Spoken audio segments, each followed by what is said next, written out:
Hello, everyone. Thank you for tuning in. I am Jay Lee. This is Jay Lee's Corner, and this is my review for Greenleaf Season 2, Episode 10. So this is the second part to the two parts premiere for Season 2, basically. If you have not done so already, please take a moment to subscribe to my channel. My hair looks stupid. It does not cost you anything. It just lets you know when I have new content, new reviews on my channel. You can also like my videos, please. You can also share my videos to your social media so that other people can find me, okay? So, like, share, subscribe is the key to success. There's also a comment section at the bottom. You just scroll all the way down. You can put your comments in. The only rules of the comment section is please be respectful. Thank you. So episode 2, the season premiere. Episode 10 is like part 2 to it. It's a pretty good episode today. It continued where the last episode left off. And, we see the beginning scene of May trying to call her sister Mavis. Lynn Whitfield's character trying to call Oprah Winfrey's character. Basically to let her know, our brother's dead. We're burying him. Well, we're spreading his ashes. And she's trying to get in touch with her. So, she's like, hey, we're scattering his ashes, coming up. The family's going to be there, me, Mac, Charity, Jacob. She's like, of course, I'm not going to invite Grace for obvious reasons. Meaning she knows Grace probably doesn't want to be there. Why? Because Grace killed him. So she goes on to say, because now she's leaving, she's leaving her message. And she's like, I know we've had issues. I know we've had discourse, for one reason or another. However, I feel like it's time for us to make a new beginning. So she's at least trying to make amends with her sister, because as we see from the first season, and also the first half of season 2, that Mavis and May, they have a strained relationship, basically, for different reasons and everything.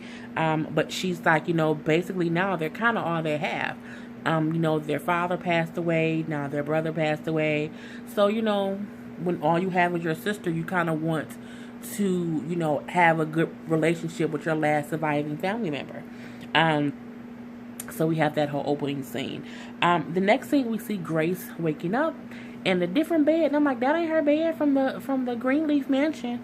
And we see, she's somewhere. I don't know if she was at a hotel or if that was his place.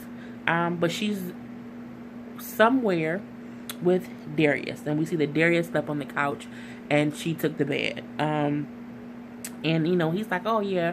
No. She is saying, it's been a while since I, slept in on a Sunday because she's not going to church. And he's like, oh, you're going to try to make a later service? And she's like, no. I just felt like everyone would kind of be looking at me, talking about me, whispering about me, with the whole scandal thing of it all. And, he's like, well, no, I don't think they will. It was self-defense. You didn't do anything wrong based on what you told me. And she's like, well, yeah, that's true. And, he's on his computer doing some work. And she's like, well, what are you doing? And he says he's doing some work for a friend of his who stays in New York. And he brings up that he's thinking about whether he has a job offer for a job in New York. And she's kind of shocked, like, oh, where are you going to take it? And he's like, well, I don't know. I'm thinking about it. So, and she's kind of surprised about that. So he's like, well, okay, let's go get some coffee. And that scene kind of ends with her being a little confused over him thinking about moving to New York with his job. The next scene we see is Jacob, the brother. And he is outside on his land. He's basically preaching to a congregation. And, he's saying, I have this land, but I have no money to build on it. I have this word that God's putting on me, but I have no building to spread it. So I'm going to listen to God's words and what God told me to do. God told me to feed my sheep. Feed my sheep, the word. And I'm going to do that outside of the temple. meaning I have this land and I can stand on this land and get my word out. I can get the word of God out. I don't have to be in walls, in the church, in the temple, in the chapel. I can do it without it. And he says God came to him and said that. And, I think that's great. However, I remember on the last episode when the wife, I had mentioned how the wife had made him a sandwich to say, you have to eat, I have to feed you. And he said, okay, I have an idea of what we can do. So I'm like, is he, did God come to him in between those two conversations? Or was he trying to say I'm just trying to make sure that his wife didn't spark that in him and he's saying that it was God. But then again, God can spark other people to say things and bring it into your life. And it sparks change. So either way it go, I'm hoping what he's doing is for a good reason. And it seems like it is. I can honestly say that. The next conversation we see, Grace and Darius are having a conversation. And, he's like, when will I, I think she's like, when will I see you again? And, one of them asked that. Because one of them said, when will I see you again? And the other one said, you tell me. Basically, they were both feeling weird. Grace feeling weird because he's trying to move to New York. And him feeling weird because he doesn't know what they are, basically. And, she brings up, you're moving to New York. I didn't know about that. And he's like, well, yeah, kind of why would he stay? And they're kind of going back and forth like, what are we? Are we anything? Are we together? Or are we not together? At one point, Grace said, are we breaking up and you're moving to New York? And he's saying, are we even together to break up? And she's like, well, of course. Yes, we are something. We're dating and we are something. We're figuring all of this out, but we are something. And he's like, well, okay, well, that's why I told you about the job offer. I told you there's an offer on the table because we are something. And he's like, we made a deal when we first met that I would not do a story about, the church, your church, and your family. And right now, you are the biggest story. The story of your uncle being murdered by you is a huge story, and I can't write about it. And so she's like, oh, so you want me for my story? And he's like, no, that's not it. But my editor does, and I can't write it. So, it's hard for me to do that, basically. And, she's like, well, okay, we'll talk about it later. So that scene kind of ends. And I get that. It's a thing of, I want to be with you, and I can't talk about certain things with you. So I can lose my career for not covering the bigger story that my editor wants me to cover. So I have this opportunity out, in New York. So, should I take it? And it's that kind of, should I, shouldn't I, what should I do? Basically. The next thing we see Bishop is, Bishop was at the land when Jacob was preaching, and Jacob was saying that, he doesn't have the money to build. So he's going to speak the word of God, he's going to do it outside the temple. And, Bishop was there, and he kind of had I don't know if his reaction was a proud reaction or if it was a shock reaction.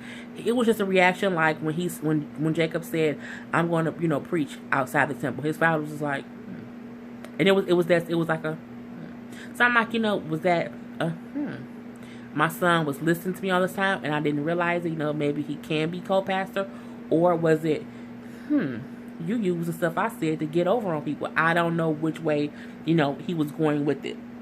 So anywho, Bishop and Jacob are now having a conversation, and Bishop is basically asking Jacob, what are you doing, Jacob? You're out here in the field, passing out, food and stuff to people. What are you trying to do? Because you are doing this across the street from my own church. And, Jacob's like, I'm just doing what I can. I'm doing what I feel God put on my heart to do. And, Bishop is letting him know, well, hey, your mom is having a tough time. She lost her brother, she lost her father, and it's tough for her right now. And Jacob's like, look, I told mom, I told you guys I'll come over. I'll watch I'll go over to watch the ashes be spread and everything, but I'm not going to stop my life. I have to still do what I need to do. And Bishop was mad. Bishop was like, you need to be there more for your mom. You just don't get how deep this goes. And I'm thinking that means because Bishop now knows that May's father molested her. So May's dealing with that, that thought process. She's also dealing with the fact that she feels like her brother became this monster, seeing what their father did to her. So she's dealing with that. And then to also have it that your one daughter killed herself because your brother molested her, and your other daughter killed your brother in self-defense so that he wouldn't kill her. So, it would be a lot. That's a lot of family turmoil to have to deal with, basically. And, but no one knows some of this. No one knows the fact that May was also molested, and that's where she feels like Mac got his monster side from. And so Bishop is upset. He's like, you're going to follow this path straight to hell. And I'm like, well, okay, Bishop. Okay, you're upset about that. So, we have that whole thing. There was also a scene where they show Sophia, who was Grace's daughter, and I believe she's like teaching children's church, and she was using cupcakes and candles on cupcakes to kind of show the difference between human love versus God's love. And there's the scene where she has the child blow out a candle on a cupcake. She's like, okay, this is human love, blow this candle out. And they go, and they blow it out. And of course, the candle goes out. That's human love. You put that to the side. Okay, here's another cupcake with a candle. Okay, now this represents God's love. Blow this out. And she blows it out. But it comes back to life. Because, of course, we know as adults, it's a trick. It's a trick candle. But in hindsight, she's explaining the fact that human love can be extinguished, but the love of God goes nowhere. You can't extinguish God's love for you. I thought that was I just scratched the crap out of my leg. I felt like that was a really cool, understanding way to show how easy it is to blow out the love of a human being to a human being, but you can't blow out the love of God to another. Thought that was great. We see a scene next where May is talking to Charity, basically asking her if she's heard from Kevin. Now, we still don't know what Kevin wrote in that letter. We don't know if Kevin was going to kill himself, if Kevin admitted to being, that he slept with Aaron. We don't know what that's, having back spasms. We don't know what that letter actually said. But, Charity says, no, she has not talked to him. So, May goes into, I don't see how, a man can just, walk away from all the ties that bind him. How can he walk away from his whole family, from all his responsibilities, and he just poof, be gone, he's gone, he doesn't care about anything. And she's like, I'll try to call him. And then she's like, you know what, Mom, I'll try to reach him again. And May is like, well, you know what, baby, no, if you've closed that door, I don't want you to open it back up. I was only asking to see if you've talked to him, but if you haven't, don't worry about it. And so, she's like, okay, Mom, that's fine. Next, we see a scene where Jacob was with his family, and he's, they're like loading the video that his daughter Sophia, is her name Sophia? No, Zoe. That Zoe, is it Zoe? Was it Zora? Zora is her name.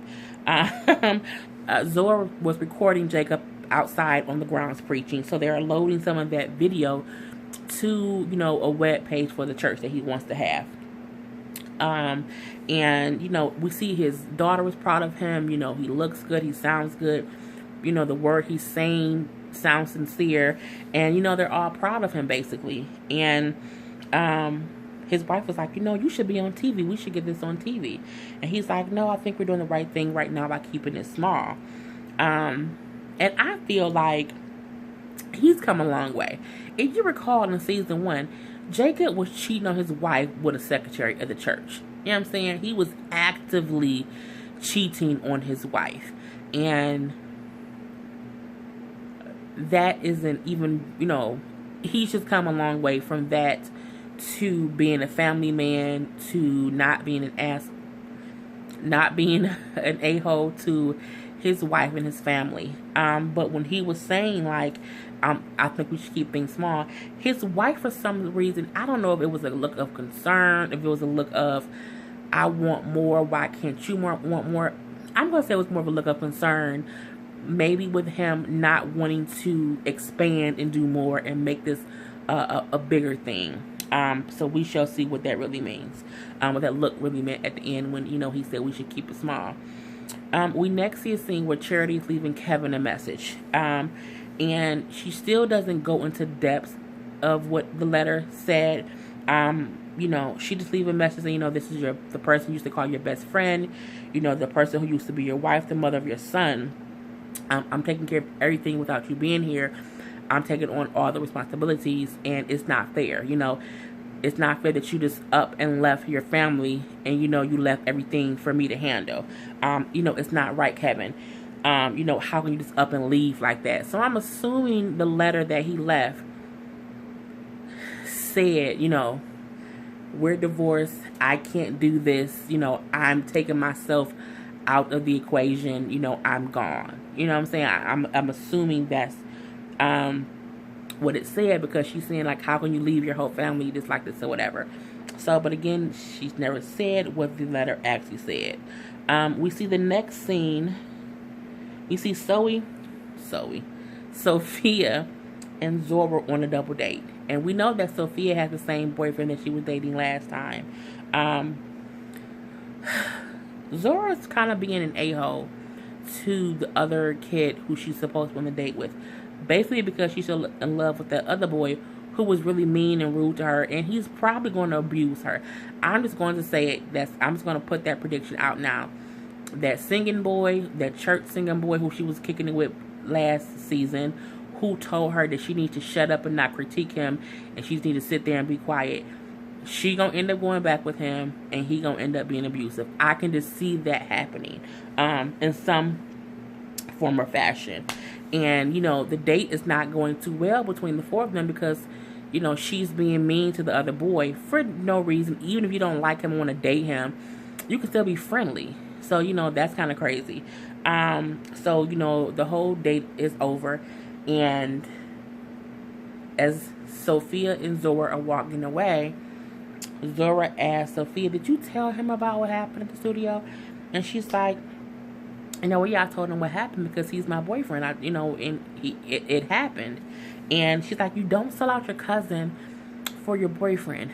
But in hindsight, that is exactly what Zora did. Because if you recall, Sophia liked that singing church boy. I don't know what his name is.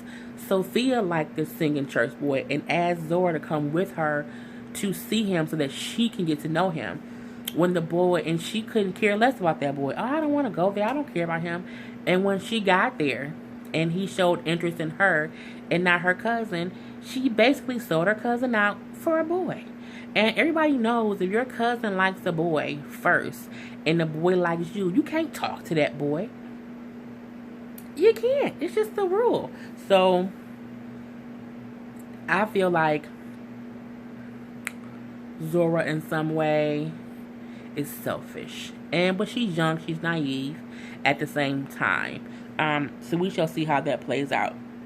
We do see a little scene of Charity going to Aaron. Because, as you know, Aaron is the legal counsel for the church.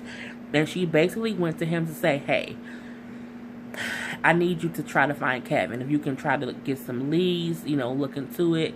Get a private investigator. But do you have anybody that you can get in contact with that can find where he went? I really want to, find him. And he's like, yep, I can try to do that. I can, work on that tomorrow. But she don't know that man slept with her husband. So that's a hard pill to not be able to swallow because you don't know it yet. And of course, Aaron ain't gonna tell nobody. So, it's like, okay, whatever. We see another little scene where Darius and Grace are talking on the phone, and he basically lets her know that, he thinks he's going to accept the job in New York. And he's like, well, we can do this long distance thing, once Sophia graduates high school, you were thinking about moving to New York anyway. Maybe we can still do that and we can have this whole long distance thing. And she's like, no, I don't want to do the whole long distance thing. We know how that always turns out. Let's just talk about it tomorrow. And he's like, well, we can talk more now. And she was like, no, let's just talk tomorrow. Because she's sad. She wants to be with him. And I think she felt like she was hoping he would stay for her without her having to ask him to stay for her. And I think he wants her to ask him to stay for her as well. I think he wants to know that they're on a path to somewhere and they're not just like kicking it. So yeah. The next thing we see, Bishop and May are at the church, and they're in a really good mood, and he's, telling her how beautiful she is, how happy he is to have her as his life partner, as his wife, and, they're just in a good, it's just a good mood, a good moment, and, he's like, well, let's go out to dinner later, we haven't, been out to, dinner between just the two of us in a while, so she's like, okay, that's a good idea. He's like, I'm gonna go finish up some work real fast, so he goes into his office and he asks the assistant, oh my God, my back hurts. I was in a car accident, so yeah, I have back spasms sometimes. Off subject, sorry. But no, he goes into his office and he's talking to his assistant, asking if a check that a donor donated for $10,000 if it cleared. And she's like, yeah, just cleared today. And he's like, okay. And she's like, yeah, and the contact information is on your desk. So he's called the donor who donated this $10,000, and basically I'm guessing like he sets up dinner with her and stuff like that.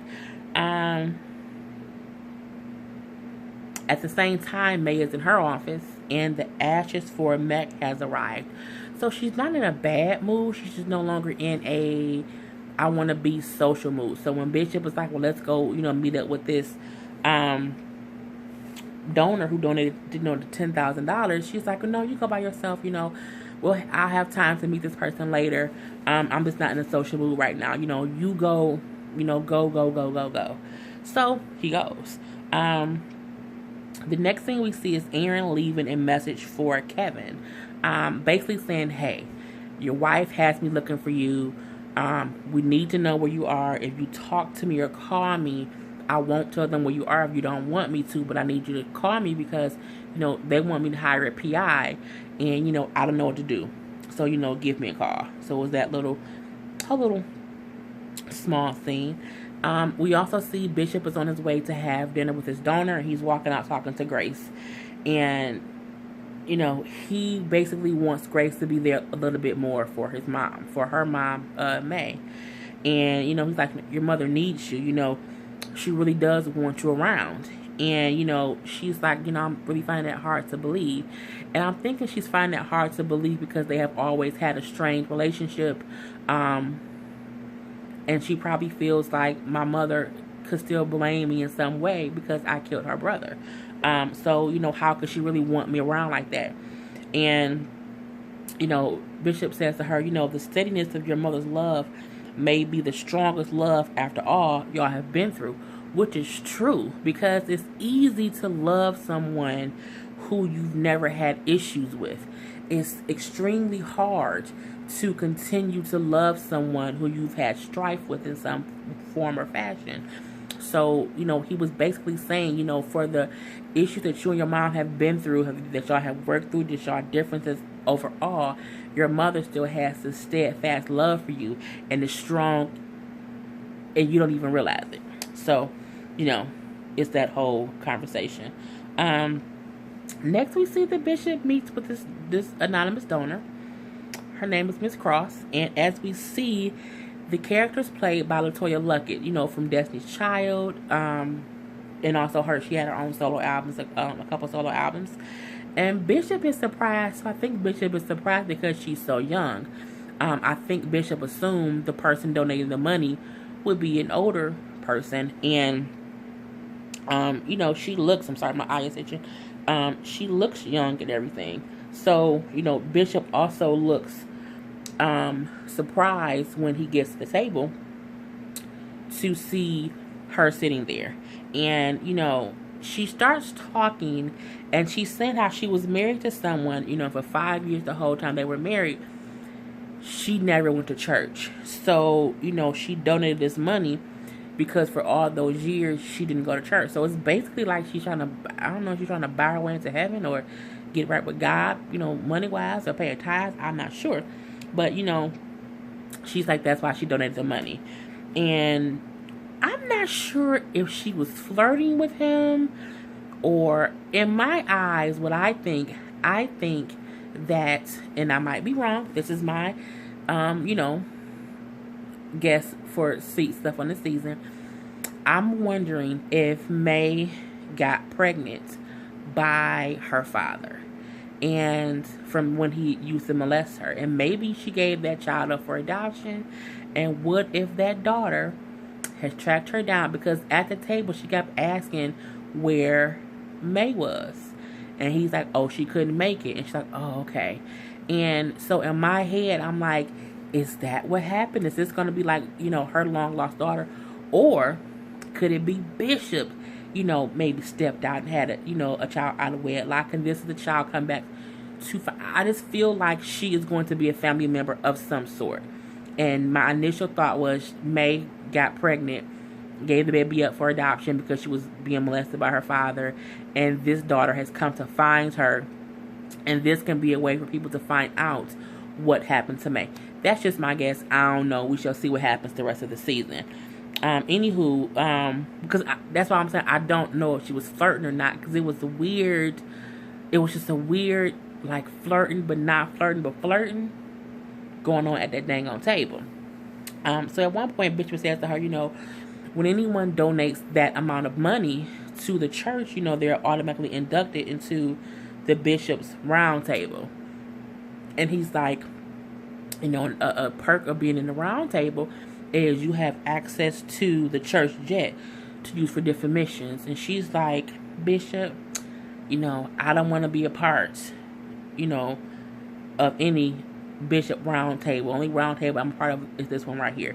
And it was the one they was sitting at having dinner. But she's like, I ain't, So in that aspect, I'm like, okay, maybe she not flirting because she don't want to be in the bishop's round table. So, we have to see. The next thing we see is, all the siblings, Charity, Jacob, and Grace, are having dinner at Jacob's house. And Jacob's wife, whose name I can't pronounce, so I'm going to just refer to her as Jacob's wife.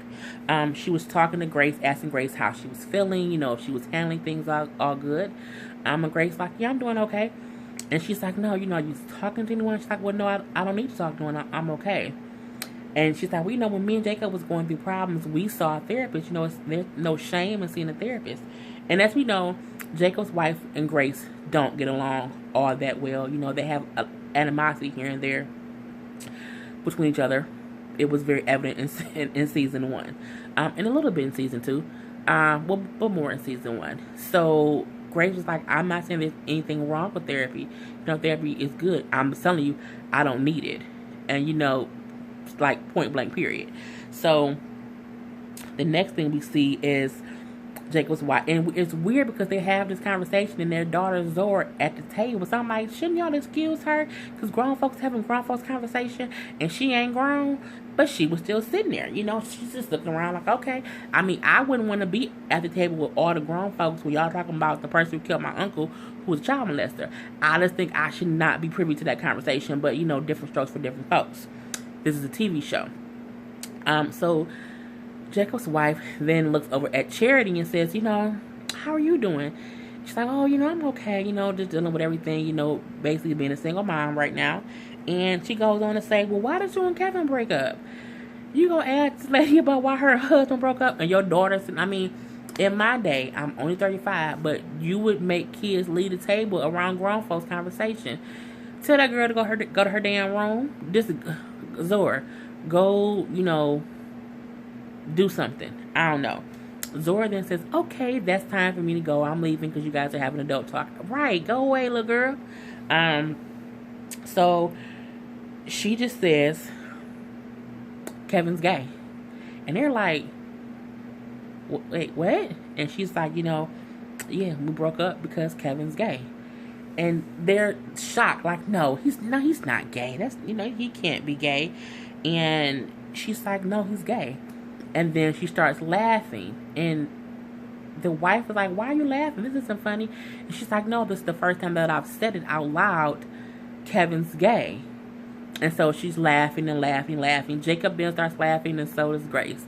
And Jacob's wife was like, you guys are all crazy. I mean, but it's funny to think about because you don't expect it. And the first time that you say that your husband is actually gay, I might laugh too, because that'll be a weird situation. And so, the episode comes back on because it went on commercial. And, Jacob's wife was basically asking her now, like, if he's gay, why did he have to leave you? Like, why couldn't he just be divorced and be gay and live across the town? But live across town. And Tracy says, well, because he doesn't want to be gay. So it's very hard for him. He doesn't want to be gay. He's trying to not be that way. So it's hard for him. So Jacob's like, well, yeah, that has to be really hard. Now, in my head, I said, is Jacob trying to be funny and say it's hard to be gay because, because gay sex has to be hard? That's because I have a bad sense of humor. But yeah, that's the first thing that I thought about. So then they kind of changed the subject after that whole thing. They start to ask Jacob why he wants to minister, right across the street from their dad's church. And, he's like, I'm just doing what God put on me to do, basically.